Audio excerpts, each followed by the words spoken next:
নমস্কার সুপ্রিয় দর্শক শ্রোতা, সকলকেই স্বাগত হিন্দু লাইভস ম্যাটার ইউটিউব চ্যানেলে। দর্শক, মিটফোর্ড হাসপাতালের সামনে একজন বাঙালি ব্যবসায়ী লালচাঁদ, সেই ব্যক্তিটিকে হত্যার বিষয়ে সারা বাংলাদেশে বিভিন্ন জায়গায় প্রতিবাদ চলতেছে এবং আপনারা জানেন বিএনপিকে দমানোর জন্য, বিএনপি যাতে ক্ষমতায় আসতে না পারে ষড়যন্ত্র কিন্তু শুরু হয়ে গেছে এবং ষড়যন্ত্রের ডালাপালা কিন্তু গজাচ্ছে নানানভাবে। এবং এইটা এই জামাত শিবির, মৌলবাদী চক্র, জঙ্গি চক্র, যদিও আমি বিএনপিকে এদের বাইরে ফেলবো না, বিএনপি জামাত এগুলি একই মুদ্রার এপিঠ ওপিঠ, তারপরও ক্ষমতার জন্য ভাগাভাগি, মারামারি, এটা তো একটা ইতিহাস। সেই ইতিহাস বহু হাজার বছরের ইতিহাস আমরা জানি। তো বিএনপি এখন ঘেরাকলে আছে, বিভিন্ন জায়গায় মিছিল হচ্ছে, প্রতিবাদ হচ্ছে, জনগণকে স্মরণ করিয়ে দেওয়া হচ্ছে যে বিএনপি হলে এই করবে। যেহেতু জামাত শিবির জঙ্গিরা এর আগে ক্ষমতায় আসে নাই বা এসেছিল বিএনপির হাত ধরে, তখন আমরা দেখেছি হাতুড়ি দিয়ে মানুষের হাঁটু ভেঙে ফেলা হয়েছে, হাতুড়ি দিয়ে মানুষের কবজি ফাটানো হয়েছে, আর রক কাটার ইতিহাস তো আছেই। তারা এই মেটিকুলাস ডিজাইনের মাধ্যমে দেশের বয়ানও কিন্তু পরিবর্তন করে ফেলেছে। মানুষ অনেকটাই তাদের রক কাটার ইতিহাস ভুলে গেছে। সুতরাং তারা এখন যেটা বলতে চাচ্ছে যে দেখো বিএনপি কি করে, বিএনপি এই যে এইভাবে পাথর মেরে একজন ভদ্রলোককে মেরে ফেলেছে, একজন ব্যবসায়ীকে চাঁদা না দেওয়ার জন্য তাকে মেরে ফেলেছে। তো এই জামাত শিবির জঙ্গি চক্র তারা যে এই ক্ষমতায় এলে এই যে পোশাকের জন্য নারীদেরকে যে পাথর ছুঁড়ে মারবে, সেই কথাটা কিন্তু তারা বলে না। তো এখন আমরা দেখতেছি যে এই প্রতিবাদে তারা এখন একদম পীর সাইজে গেছে আর কি।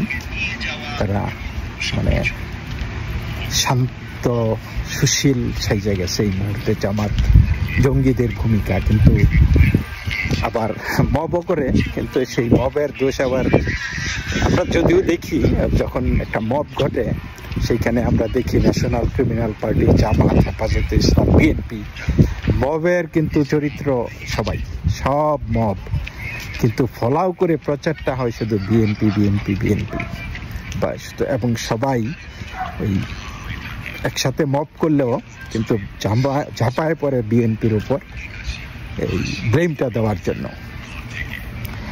এখন আরেকটা পক্ষ থেকে যে এই বয়ানটা আসতেছে যে বাংলাদেশে নাকি এই যে এইরকম হত্যাকাণ্ড করতেছে, মব হচ্ছে, মানুষকে মেরে ফেলা হচ্ছে, বিশেষ করে এই লালচাঁদকে, লালচাঁদ না কালাচাঁদ, এনিওয়ে, তাকে জঘন্য হত্যাকাণ্ড, জঘন্য নৃশংস একটা ঘটনা। কিভাবে পারে তারা এইভাবে মানে মানুষকে হত্যা করতে পারে? আমি ভিডিওটা দেখি নাই, কারণ আমি ওই ভিডিওর ক্যাপশনে দেখেছিলাম যে এক ব্যক্তি মন্তব্য করেছে যে এই ভিডিওটা না দেখলেই ভালো হতো, না দেখলেই পারতাম। সুতরাং মানে নৃশংসতা আমাকে দেখে বিশ্বাস করতে হবে না। নৃশংসতা কি হতে পারে আমরা এগুলি বাংলাদেশে কিন্তু বারবারই দেখেছি। এবং যারা নাকি নিজের জীবন দিয়ে দিতে পারে অন্যের অনিষ্ট করার জন্য, অন্যকে হত্যা করার জন্য, ক্ষতি করার জন্য, তো তারা যে কতটুকু ভয়ঙ্কর হতে পারে সেটা আমার ভিডিও দেখে বোঝার প্রয়োজন নেই।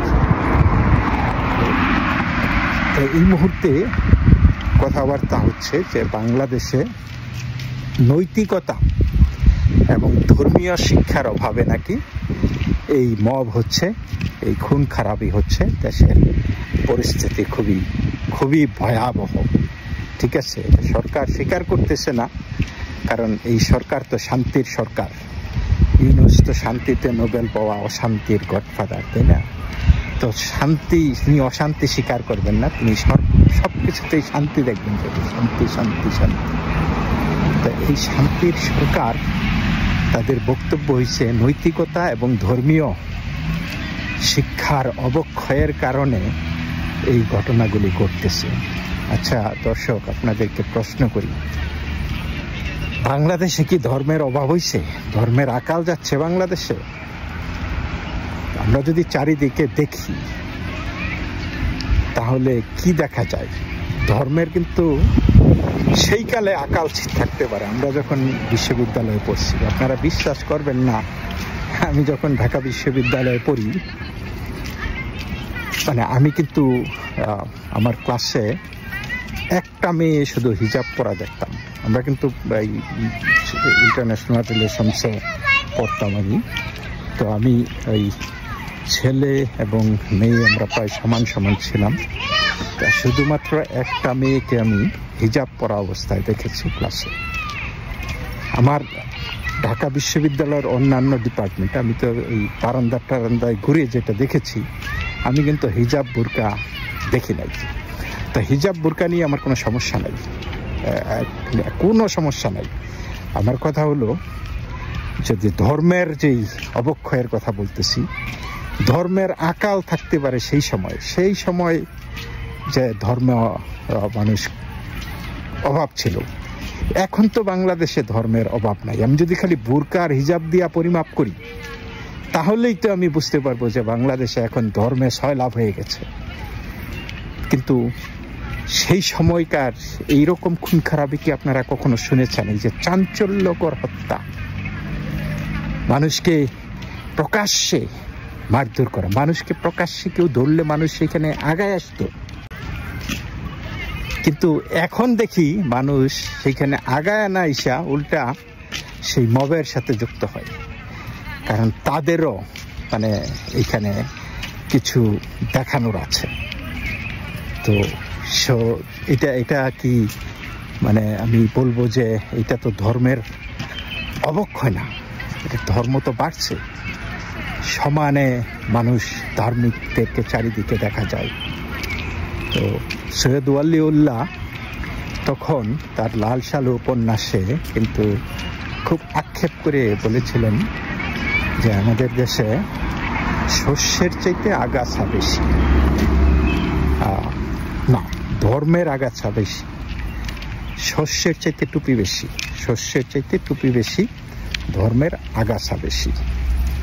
তো সেই বহুকালের কথা। তখন কিন্তু আগাছা খুব একটা চোখে পড়তো না। তখন পলিটিশিয়ানরা ধর্ম নিয়ে পলিটিক্স করত। কিন্তু এখন তো মানুষই ধর্ম নিয়ে পলিটিক্স করে। এখন তো পলিটিশিয়ানদের দরকার হয় না, পলিটিশিয়ান শুধু সেই মমিন জনগণকে ফলো করে। আজকের এই অবস্থাটা কিন্তু এরকমই। এই আজকে মানে পলিটিশিয়ানরা লিড দিচ্ছে না দেশকে। আগে পলিটিশিয়ানরা মানুষকে বিভ্রান্ত করত। এরশাদ সেই রাষ্ট্রধর্ম ইসলামের তরিকা দিয়া সে তার শাসনকে পাকাপোক্ত করেছে। জিয়াউর রহমান পঞ্চম সংশোধনীর মাধ্যমে ইসলামকে মানে দেশের একটা পার্ট করে ফেলেছে। যদিও আপনি ধর্ম তো একটা ব্যক্তিগত জিনিস, তাই না? সেখানে রাষ্ট্রের পরিকাঠামোতে ঢুকায় দেওয়া এটা দূরদর্শী ছাড়া কিছুই না। কারণ ধর্মের সাথে এই রাষ্ট্রীয় কার্যক্রমের কোনো বিষয় থাকা উচিত না।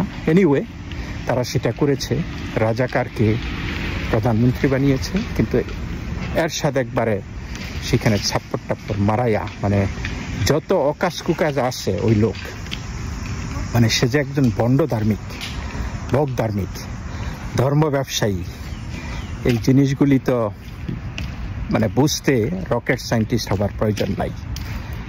এই এরশাদ সেটা করেছে। ক্ষমতায় থাকার জন্য যা যা করা প্রয়োজন সে এটা করেছে। হ্যাঁ, কিন্তু তারপরেও কি শেখ হাসিনা আসলো, খালেদা জিয়া আসলো, শেখ হাসিনা আসলো, শেখ হাসিনার সরকার সুযোগ ছিল এই ধর্মীয় বিধিবিধানগুলি, সে বিধিবিধান না সংবিধানটা অন্তত রাষ্ট্রকে আলাদা করা, সুপ্রিম কোর্ট থেকে রায় এসেছিল যে 8ম সংশোধনীর 5ম থেকে শুরু করে 14 সংশোধনী পর্যন্ত সংবিধানের সব সংশোধনী এই অবৈধ। কিন্তু তিনি সেখানে সুরঞ্জিত সেনগুপ্তকে দিয়ে একটি ভানুমতির খেলা খেললেন। খেলা যেই লাউ সেই কদু, তিনি রেখে দিলেন রাষ্ট্রধর্ম ইসলাম। এবং তারপরে এই যে মাদ্রাসার যে বিস্তারটা আজকে আমরা দেখতে পাচ্ছি, এই মাদ্রাসার যে বিস্তার, এই জঙ্গিদের যে বিস্তার, এইটার কে দায়ী এটার জন্য? শেখ হাসিনা। কারণ তিনি কৌমি জননী উপাধি পেতে চেয়েছিলেন। তো তিনি সেই কৌমি জননী উপাধি পেয়েছেন, কিন্তু এখন কি সেই কৌমিরা তাকে জননী হিসাবে মানে, নাকি তাকে ওই স্বৈরাচার বলে আখ্যা দেয়? এবং এই কৌমিদের দ্বারাই কিন্তু তিনি নেমেছেন, এটা অস্বীকার করার উপায় নাই। এবং সেই যাদেরকে দুধ কলা দিয়ে তিনি পুষেছেন, তারাই কিন্তু সাপ হয়ে, সর্প হয়ে এই 5ই আগস্ট তাকে সবল মেরেছে। সো এইটাই আজকের বাংলাদেশ। ইদানিং একটি রিল ভাইরাল হয়েছে, বিভিন্ন জায়গায় দেখতে পাচ্ছি। সেখানে বলা হচ্ছে যে পাইলট বিমান নিয়ে নাকি সিঙ্গাপুরের উদ্দেশ্যে রওনা হয়েছে। তারপরে আরেক পাইলট করছে কি, যে আমি তোমাকে আমেরিকায় নিয়ে যাব। তো ককপিট দখল করলো, যাত্রীরা মহা খুশি, আমেরিকা যাবে, কিন্তু তাদেরকে নামাই দিছে পাকিস্তানে। তো বাংলাদেশের অবস্থা সেই সিঙ্গাপুর মানে যাওয়ার পথে হাইজ্যাকের শিকার হইয়া আমেরিকা নিয়ে যাবে বলে পাকিস্তানে অবতরণ করেছে। এই হলো ডক্টর ইউনূসীয় সুদখোরদের কলাকৌশল। তারা আপনাকে অনেক মিষ্টি গল্প শোনাবে, অনেক আশা দেখাবে, প্রতিশ্রুতি দেবে, কিন্তু দিন শেষে আপনার মানে ভাগ্যে শূন্য, জিরো, শুধু বর্বরতা, দুঃখ, কষ্ট, এগুলি। তো বাংলাদেশে এখন আবার এই ধর্মের লেবাসে যারা এটা করতেছে, তারা কি সত্যি সত্যি ধার্মিক? আমি এক হুজুরকে শুনেছি যে তিনি একটা ভিডিওতে আর কি ওয়াজে বলতেছে যে এখন নাকি বেহেশতে যাইতে হইলে আপনার বাংলাদেশের উপর দিয়ে যেতে হবে, বাংলাদেশ হয়ে আপনার বেহেশতে যেতে হবে। বাংলাদেশে ইস্তেমা হয়, তাবলীগ হয়, তাই না? তো সেইখানে দেখা যায় যে ওই বেহেশতের জন্য এগুলা করে তারা ওইখানে খুন খারাপি করে। এবং এটা গত বছরই ঘটেছে, অনবরত এটা হয়ে চলছে বাংলাদেশে। এই প্রসঙ্গে আমি ওই যে ইমাম শরীফ আর জাপানিজ যেই মহিলা, তাদের বাচ্চাদেরকে নিয়ে যে কাস্টডি ব্যাটল চলছিল বাংলাদেশে, সেই প্রসঙ্গটার একটু কথা তুলতে চাই। এর আগে আমি অনেকবার সেই প্রসঙ্গটা তুলেছিলাম, যে আমার খুব মজা লাগতো। আমি ওদের ওই যখন ইমরান শরীফ ওইখানে ভিডিওতে ফেসবুকে ভিডিও দেয়, তো সেই ভিডিওতে অনেক কমেন্ট আসতো, এবং মানে অনেক কমেন্ট দেখতাম, সেখানে লেখা থাকতো যে জাপানে এই বাচ্চাগুলা হয়তো আরাম আয়েশে থাকবে, এই ইহলোকে, এই জগতে তারা ভালো থাকবে, কিন্তু তাদের আখেরাত অন্ধকার। আর বাংলাদেশে থাকতে হইলে, বাংলাদেশে যদি এই মেয়েরা থাকে, তাহলে অন্তত বেহেশতে কনফার্ম। তা এই জান্নাত কনফার্ম। তো এই বাংলাদেশের যে জনগণ জান্নাতি বলে এখন স্বীকৃতি পেয়ে গেছে, তো সেই জনগণ যারা নাকি জান্নাতের টিকিট নিয়ে ঘোরাফেরা করে, সেই দেশে যদি আপনি বলেন যে ধর্মীয় অবক্ষয়, নৈতিকতার অবক্ষয় হওয়ার কারণে এই মব হচ্ছে, নির্যাতন হচ্ছে, জঙ্গিপনা হচ্ছে, এটা কি ধূপে টিকে? ধর্মের অবক্ষয় হওয়ার কথা ছিল সেই পুরনো দিনে, তাই না? তখন কেউ ধর্ম পালন করতো না, ধর্মটা ব্যক্তিগত ছিল, পালন করত। ধর্মটা ব্যক্তিগত ছিল, তাদের হাতার শার্টের বুতামের মধ্যে ধর্ম লাগায় কেউ করতো না।